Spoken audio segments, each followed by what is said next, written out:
Bonjour à toutes et à tous. Vous écoutez un nouveau numéro de l'émission Quoi de neuf en histoire. Je suis Rassan Moubarak et dans ce podcast, je reçois des historiennes et des historiens à l'occasion de la sortie de leur dernier livre. Mon invité aujourd'hui est Jean-Loïc Lequelec. Bonjour. Bonjour. Vous êtes anthropologue et historien spécialiste de la préhistoire, directeur de recherche émérite au CNRS. Parmi vos derniers livres, je signale La caverne originelle, paru chez La Découverte en 2022, auquel nous avions consacré un épisode qui est toujours en ligne, bien sûr, disponible en écoute. Et vous venez de publier Nos ancêtres les pharaons, 5 siècles d'illusions sur l'Égypte ancienne, aux éditions du Détour. Un livre dans lequel vous vous intéressez, alors non pas aux 3 millénaires qu'a duré l'Égypte pharaonique, mais à sa récupération depuis 2 siècles par des acteurs contemporains et nous allons le voir parfois de façon tout à fait surprenante. Votre livre, Jean-Loïc Lequelec, part en fait du propos du chanteur Gibbs dans une interview qu'il a accordée aux médias en ligne We Hustle en mars 2023 et dans laquelle il évoquait les pyramides et la grandeur de la civilisation égyptienne. Je propose pour nos auditrices et nos auditeurs de nous rafraîchir la mémoire. On va réécouter cet extrait. Allons-y. Ça avance en fait. L'Afrique, c'est Wakanda, bordel. C'est le futur vraiment chez nous. À l'époque de l'empire de Couche, il y avait l'électricité. Les pyramides qu'on voit là, au sommet, il y a de l'or. L'or, c'est le meilleur conducteur pour l'électricité.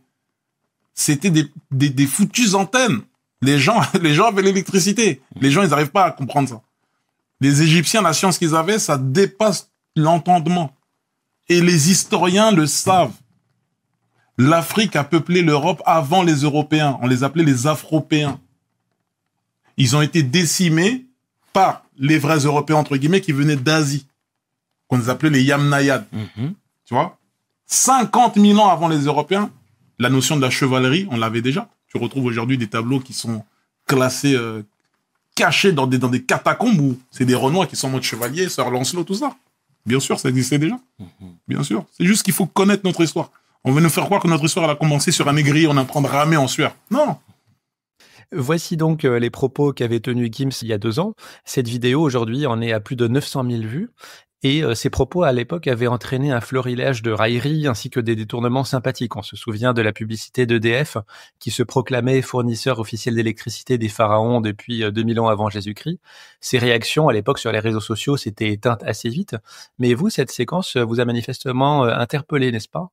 Oui, parce qu'il y a eu un énorme buzz, comme on dit, hein, un bruissement autour de ce court extrait, en fait, parce que c'est une longue interview et il parle des pyramides vraiment très peu de temps. Hein, c'est juste un tout petit extrait.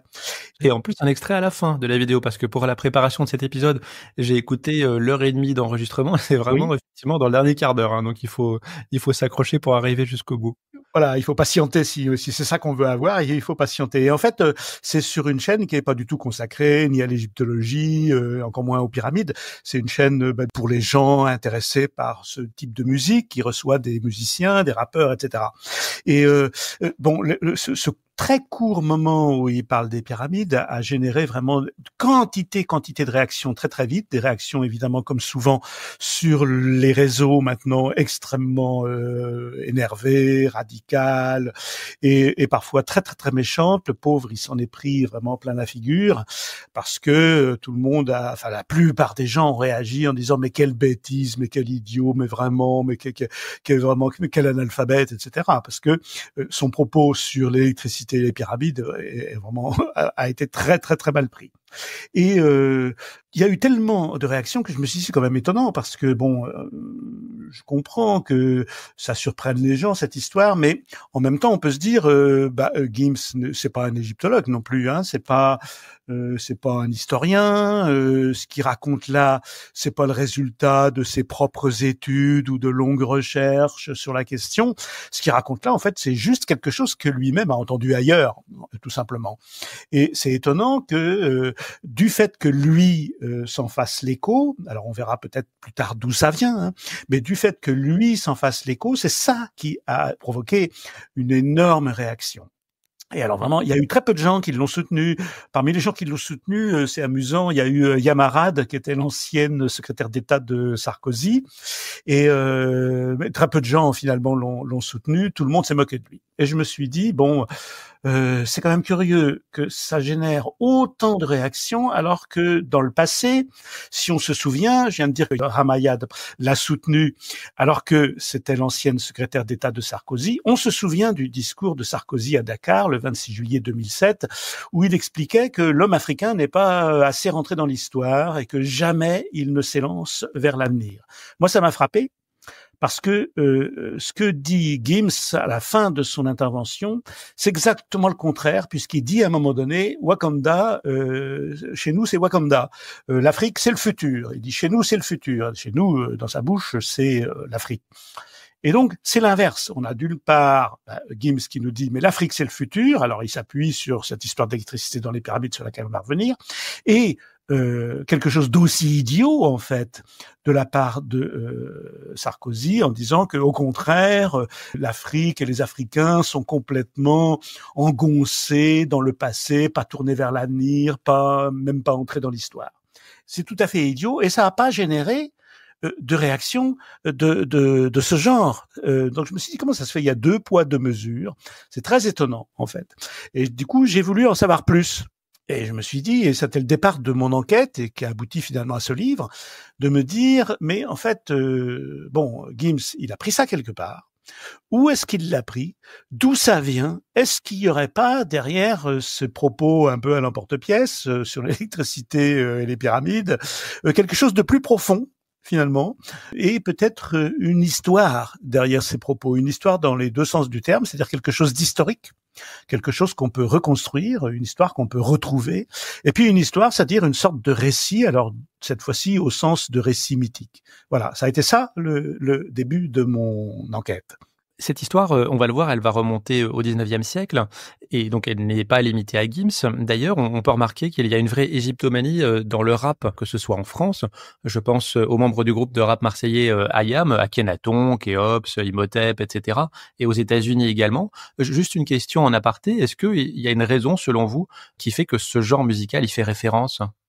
Ah oui, il y a beaucoup de raisons, même, mais la raison essentielle, c'est une sorte de connexion mythique, en fait, puisque les pharaons sont considérés comme des sortes d'ancêtres, et la grande culture égyptienne, quoi que ce soit qu'on entende par là, est considérée comme une espèce de modèle, mais aussi d'origine qu'il faudrait retrouver, dont il faudrait se réemparer. C'est ça le discours commun. Beaucoup de rappeurs expriment eux-mêmes une connexion avec l'Égypte ancienne. Akhenaton lui-même, il a raconté dans des interviews un peu autobiographiques qu'à l'âge de 17 ans, il a notamment lu le livre de Cheikh Anta Diop qui s'intitule Nation nègre et culture, qui expose que les cultures africaines, l'Afrique en général, toute l'Afrique noire, procède de la culture égyptienne et que les langues de l'Afrique noire descendent de l'égyptien ancien et que l'Égypte est une espèce d'ancêtre de toutes les cultures africaines. Et donc là, c'est ça la source de la fascination pour l'Égypte. C'est une fascination en fait, disons, qui s'appuie sur une vision généalogique des cultures africaines qui fait remonter toutes les cultures africaines à l'Égypte ancienne. Dans votre livre, en fait, vous prenez les affirmations qui sont accolées à tort à l'Égypte pharaonique et vous les démystifiez. On peut prendre un exemple peut-être pratique pour nos auditeurs, ce qui est celui justement des pyramides comme conducteur d'électricité, donc celle à laquelle fait référence Gims. Et vous écrivez qu'on retrouve des traces de cette théorie dès le 19e siècle, d'ailleurs, avant d'être reprise aujourd'hui dans des vidéos sur Internet. Est-ce qu'on peut brièvement esquisser la généalogie de cette théorie ? Alors oui, effectivement, ça c'est quelque chose. C'est exactement le motif à cause duquel Gims s'est fait vraiment moquer abondamment sur les réseaux, alors que dans son discours, c'est la partie qui ne lui appartient pas. C'est quelque chose qu'il répète et qu'il a vu ailleurs. Et c'est quelque chose qu'il a. Alors je l'ai pas interviewé, malheureusement je l'ai pas rencontré. J'aurais beaucoup aimé en discuter avec lui, en réalité, pour savoir où est-ce qu'il a vu ça.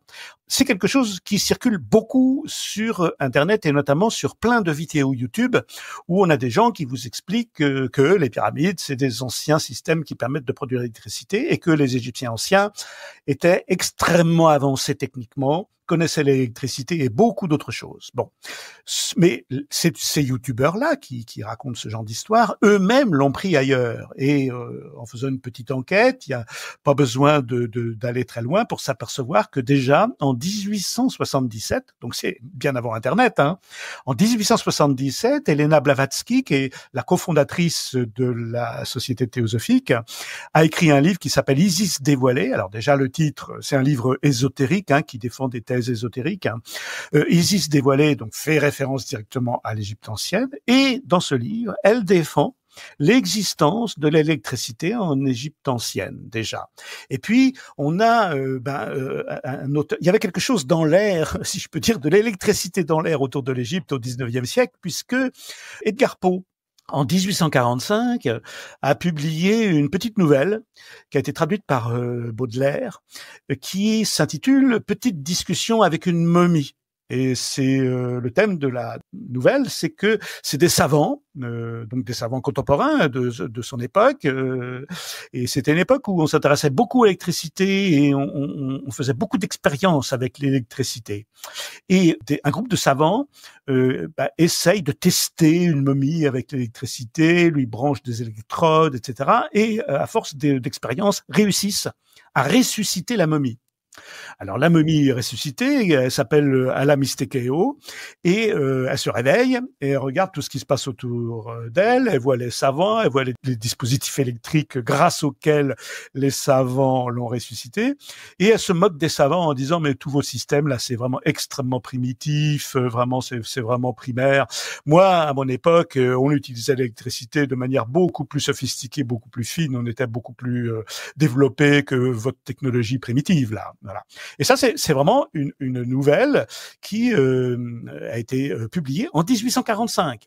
Donc voilà. Et quand on cherche à la fois dans la littérature scientifique et la littérature savante, on trouve pas mal d'occurrences de gens qui associaient l'électricité, des expériences électriques et les pyramides. Et c'était aussi une époque où on essayait on avait grand espoir dans l'électricité pour ressusciter les morts. Donc, il y a eu beaucoup d'expériences qui ont été conduites à ce moment-là dans ce domaine. C'est tout un ensemble, tout un contexte en réalité. Vous avez dit précédemment, Jean-Loïc Lecallec, que ceux qui se réclamaient de la grandeur passée de l'Égypte étaient considérés comme des afrocentristes. Est-ce qu'on peut dire dans quel est le postulat de ce courant, ces figures les plus marquantes? Vous en avez déjà touché un petit mot. Et puis, comment est-ce que l'Égypte sert leurs propos? Alors, en fait, non, c'est pas toutes les personnes ou tous les groupes qui se réclament de l'Égypte ancienne qui sont afrocentristes.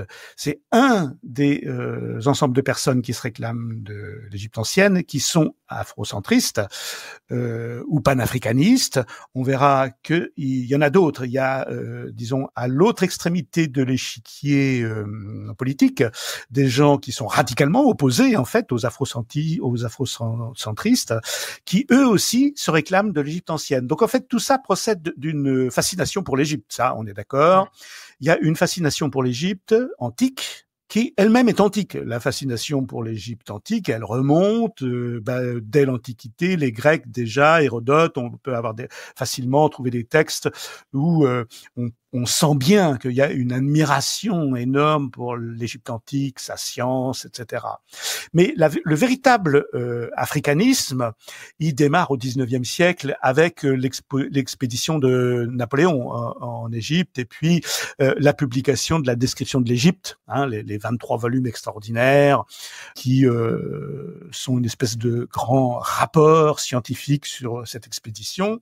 Et puis c'est renforcé aussi évidemment avec Champollion, qui déchiffre les hiéroglyphes dans les années 1820. C'est une avancée extraordinaire. Donc là aussi, ça renforce la fascination pour l'Égypte antique. Et puis ensuite, au XXe siècle, on a eu la découverte de la tombe de Toutankhamon en 1922. Et là, c'est vraiment le summum de l'égyptomanie où tout le monde s'intéresse à l'Égypte, où dans l'architecture, on imite les décors égyptiens, où il y a des nouvelles des romans égyptiens, etc. Donc c'est une longue histoire qui n'est pas directement et pas obligatoirement connectée à des mouvements comme le panafricanisme ou l'afrocentrisme, qui viennent, eux, s'intéresser à ça par des voies différentes, en réalité.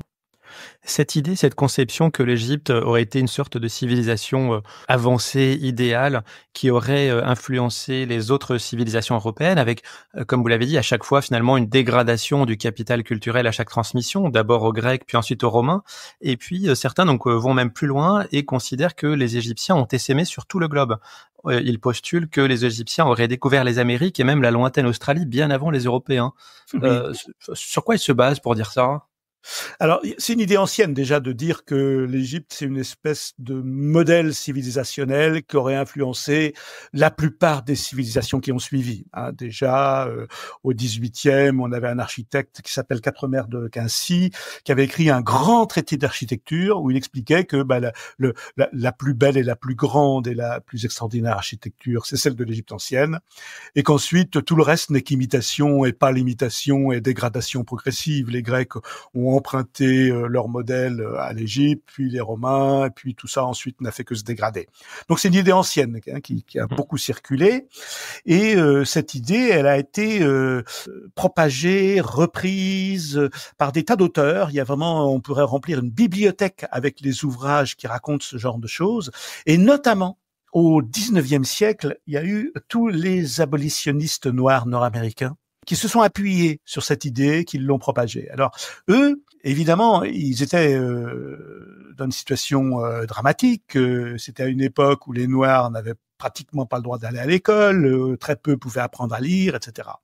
Et ils se sont appuyés avec les outils intellectuels qui étaient les leurs, c'était souvent des pasteurs, des révérends, qui ont utilisé la Bible, qui était le livre, la grande source. Et dans la Bible, il y a un mythe originel qui raconte que Noé a eu 3 fils, Sem qui est l'ancêtre de tous les Sémites, selon le mythe, Japheth qui est l'ancêtre de tous les Européens eurasiatiques, et Cam ou Cham qui est l'ancêtre des Hamites. Et Cam a eu un fils qui s'appelle Couch, et lui c'est l'ancêtre des Couchites qui sont les Nubiens ou les Noirs d'Égypte. Et l'idée des abolitionnistes noirs américains, de tous ces pasteurs, ça a été de dire que l'Égypte ancienne, dont il saute aux yeux que c'était une grande civilisation, parce qu'on voit bien ces énormes monuments, tous ces décors extraordinaires, c'était une civilisation qu'on devait aux Couchites, et donc aux Noirs, qui descendaient d'un fils de Noé.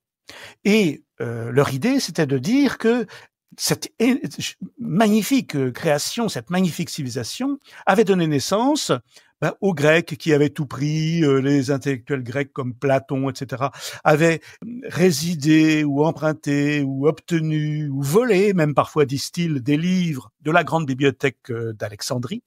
Et par ce biais-là, ils avaient hérité ou volé, selon les auteurs, le grand savoir de l'Égypte ancienne. Et c'est ça qui a donné naissance à l'Égypte, le fameux miracle grec. Bon.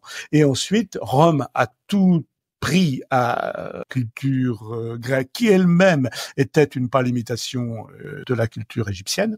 Et ensuite, ça a été l'origine et la source de toutes les cultures occidentales.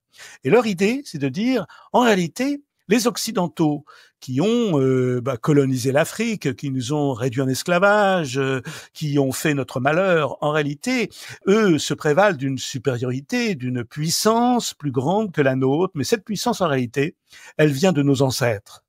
Elle vient des Noirs. Elle vient de cette grande civilisation noire qui était, à leurs yeux, l'Égypte ancienne. Et donc, tout leur mouvement abolitionniste s'appuie sur l'idée qu'il conviendrait pour les Noirs de retrouver cette grande et noble origine. Et c'est ça aussi qui a inspiré et qui inspire toujours les rappeurs aujourd'hui. Les rappeurs qui, en tout cas ceux des rappeurs qui sont fascinés par l'Égypte ancienne. Il y a un point qui est quand même paradoxal, c'est que là, on a parlé des afrocentristes et des abolitionnistes afro-américains qui considèrent les Égyptiens anciens comme des Noirs, et donc, vous l'avez dit, dans une démarche qui viserait en quelque sorte à restaurer l'honneur des Noirs, une démarche mais qui se révèle pas moins raciste que celle des théoriciens européens de la race du 19e siècle. Mais on peut aussi être surpris de voir que le postulat inverse, c'est-à-dire que les Égyptiens anciens étaient blancs, existe. Que ces Égyptiens blancs ont peuplé l'Amérique et donc ils sont défendus par d'autres extrémistes qui sont les suprémacistes blancs. Alors c'est ça qui m'a surpris et qui m'a étonné, c'est que ce mythe, c'est un mythe d'origine tout simplement, un mythe d'origine au sens propre du mot mythe, c'est-à-dire on donne un récit qui explique l'état présent du monde en faisant appel à des événements du passé. Et donc là, c'est typiquement le cas. On fait appel à la grande civilisation égyptienne qui aurait été pillée par toutes les autres cultures qui sont venues après, et ce qui expliquerait l'état présent du monde. Bon, cette idée-là, elle est déclinée. Ce grand mythe-là, il est décliné en deux grandes versions, en deux grands types. On peut dire, en suivant ce que disait Lévi-Strauss, en disant qu'il y a des mythes, parfois on s'aperçoit que la même histoire, elle est racontée en clé d'eau ou en clé de feu, ou en clé masculine ou en clé féminine. Eh bien là, cette même histoire, elle est racontée en clé blanche ou en clé noire. La même histoire est racontée par des suprémacistes blancs qui vraiment sont l'exact opposé des abolitionnistes noirs, bien entendu. Et ces suprémacistes blancs, eux, nous disent, mais oui, parfaitement, ils sont tout à fait d'accord sur l'ensemble du discours, de dire, bien sûr, l'Égypte ancienne, c'était la plus grande de toutes les civilisations, elle a précédé toutes les autres, et même, elle est à l'origine de toutes les autres. Alors, ils vont jusqu'à dire, peut-être qu'on y reviendra, dans l'argumentaire, ils vont jusqu'à dire que les Égyptiens anciens ont colonisé l'Amérique, à preuve, selon eux, les pyramides mésoaméricaines, qu'ils auraient colonisé l'Australie, bref, le monde entier, ce qui expliquerait que toutes les cultures du monde dérivent de la grande culture égyptienne première. Mais selon eux, les Égyptiens de l'Antiquité étaient strictement des Blancs, qui avaient déjà des esclaves noirs. Et dans la même démarche de se réapproprier une origine, eux disent, en fait, lorsque les Blancs sont arrivés en Amérique, en Australie, pour coloniser ces territoires, en réalité, ils ne faisaient que revenir sur des territoires qui leur appartenaient depuis très longtemps, puisque tous ces territoires avaient été, depuis très longtemps, colonisés par les Égyptiens blanc. Et donc, on a le même mythe, tout simplement, raconté ici en clé blanche, ici en clé noire, pour justifier, dans les deux cas, un suprémacisme. Suprémacisme blanc d'un côté, et de l'autre côté, pas forcément systématiquement un suprémacisme, parfois oui, mais très généralement pour justifier disons, des thèses panafricanistes ou parfois qui vont jusqu'au suprémacisme noir et un racisme noir aussi. Les deux sont absolument symétriques l'un de l'autre. Vous consacrez d'ailleurs beaucoup de pages à démontrer la fausseté de ces affirmations pseudo-scientifiques qui sont donc propagées par un camp comme dans l'autre, et en plus avec beaucoup d'humour dans le livre. Hein. Je peux donner deux exemples. Vous avez parlé des pyramides mayas. Bon, rien ne ressemble à une pyramide qu'une autre pyramide, et en ce qui concerne l'Australie, c'est pas parce qu'on trouve un bâton qu'on lance que c'est forcément un boomerang, donc il n'y a pas forcément de filiation entre les civilisations. Et ces théories ont en commun d'être propagées par des individus qui ont un agenda politique, mais que vous appelez quand même des archéologues romantiques. Alors ce terme peut prêter à confusion parce qu'il ne s'agit pas, et même rarement en fait, d'archéologues universitaires professionnels. Comment vous définissez un archéologue romantique ? Pourquoi ce terme ? Alors j'utilise ce terme parce que beaucoup d'autres chercheurs qui s'intéressent à ces sujets-là utilisent d'autres termes qui sont souvent, un peu méprisants, qui parlent... Alors le plus commun, c'est pseudo-archéologie. Bon, mais il y a même dans le monde anglo-saxon, par exemple, on va vous parler de bullshit archaeology. Bon, voilà, il y a beaucoup d'appellations qui sont, disons, plutôt méprisantes. Bon, et je pense pas que c'est par le mépris qu'on puisse faire avancer les débats. Alors, moi, j'ai préféré le terme archéologie romantique. Pourquoi ? Effectivement, c'est pas vraiment des archéologues, c'est pas des gens qui vont faire des fouilles, c'est pas des gens qui passent toute une partie de leur vie à essayer d'améliorer la typologie des poteries de la 18e dynastie, hein. Pas du tout. C'est des gens qui font autre chose. Et ce qu'ils font, à mon sens, ça correspond tout à fait à une définition, du romantisme, d'une démarche romantique que j'emprunte à Novalis, hein, le poète romantique par excellence, hein, Novalis, qui disait, lui, le monde doit être romantisé. Alors bon, c'est bien joli ça, mais qu'est-ce que ça veut dire que le monde doit être romantisé ? Il précisait en disant, eh bien, quand je donne aux choses communes un sens auguste et aux réalités ordinaires un sens mystérieux, quand je donne aux objets connus la dignité de l'inconnu, et quand je donne au fini un air, un éclat d'infini, je les romantise. C'est exactement ce que font les archéologues romantiques. Ils utilisent des objets très connus, en fait. Le boomerang, on a parlé du boomerang, là on a parlé des pyramides, les Oucheptis, enfin beaucoup d'objets archéologiques qui sont très connus, qui sont largement étudiés. Il y a énormément d'études disponibles sur ces objets, mais eux, ils les romantisent. Ils tiennent pas compte du fait que ce soit parfaitement connu. Ils leur donnent, comme dit Novalis, un sens mystérieux, alors que c'est des choses tout à fait ordinaires. Et pourquoi font-ils cela?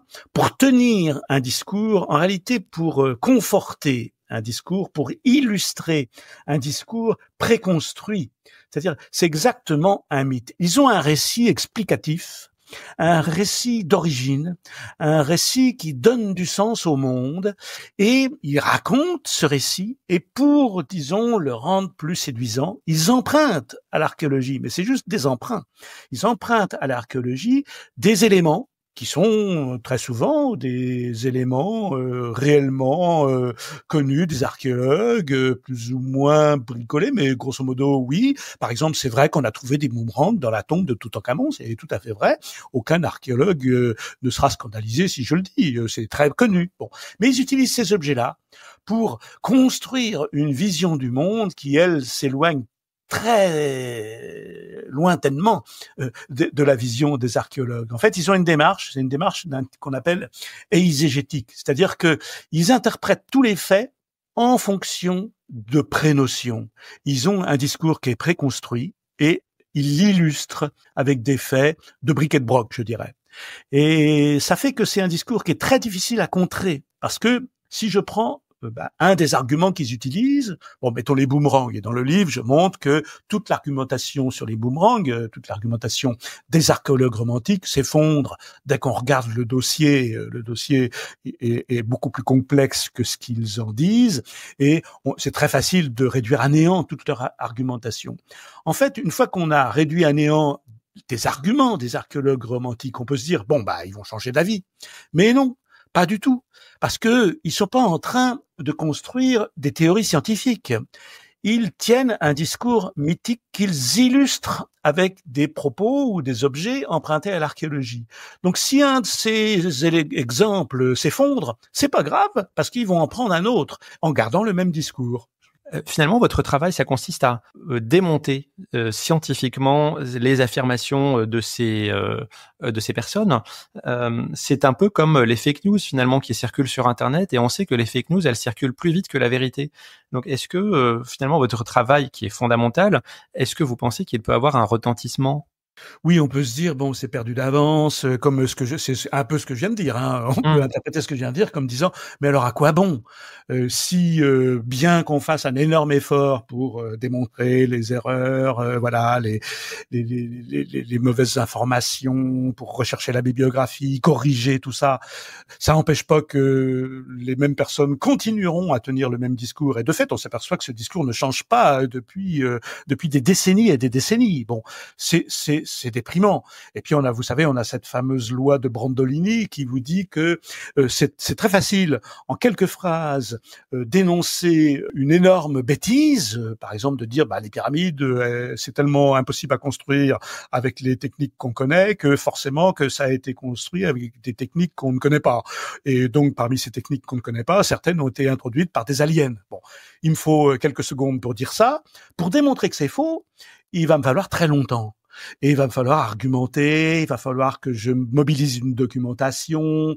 Si les gens connaissent pas les sources, il va falloir que je les renvoie aux sources. Tout de suite, ça va être long, pénible, c'est une démonstration, etc. Et donc, on combat, si je peux dire, à armes inégales. Hein, mais c'est justement, on peut dire, le combat de la science et du mythe qui est perdu d'avance pour la science, puisque le mythe coexiste avec la science.